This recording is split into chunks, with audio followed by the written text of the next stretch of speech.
काही समजत नाही आहे रे यार. काहीतरी धंदा टाकावा यार. काय टाकावं काय विचार नाही येत आहे.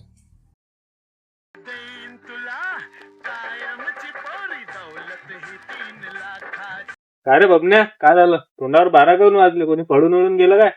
अरे गधड्या, इथं खायला पैसे नाही उरलेत. पोरगी पळून जायला कुठं काय? मग काय झालं?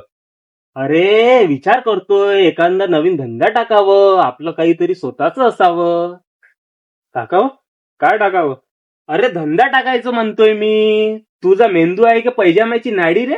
बरं मग काय प्लॅन आहे? काय उघडायचं विचारतोय मी. अरे मी म्हणतोय ऊसाच्या रसाचं दुकान उघडू. उन्हाळा चालू होणार आहे. आईला आयडिया भारी आहे, पण माझ्या मनात एक डाऊट आहे. काय? अरे दुकान टाकू, पण दाबायचं काम कोण करणार? अरे दाबायचं नाही रे, पिळायचं आहे ते, पिळायचं. अरे हा तेच ते.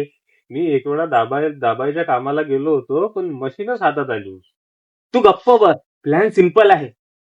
मी ऊस आणतो, तू मशिनीमध्ये लावायचा.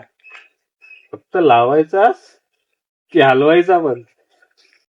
अरे गधड्या, मशिनीचा दांडा हलवायचा. मशिनीमध्ये ऊस केला की रस बाहेर येतो. बरं बरं बबनराव, पण पण एक सांगू, काय? ऊस जाड असला तर मशीन ओरडणार नाही ना? तू गप्प बस रे. मशीन ओरडत नसते बे. काय तू फक्त गिरायकी सांभाळ. एखादी भाई आली की तिला म्हणायचं आमच्या इथचं उसाचा रस पिऊन तर बघा, एकदम नॅचरल आहे. नॅचरल म्हणजे बिना लिंबाचा? निंबू पिळायचा का नाही ते गिरायकावर सोड. तू आपल्या मनाशी काही पिळूच नकोस रे. बरं ठीक आहे, पण बबन्या, जर गर्दी वाढली तर? अरे तर काय, आपण दोघं मिळून काम करायचं.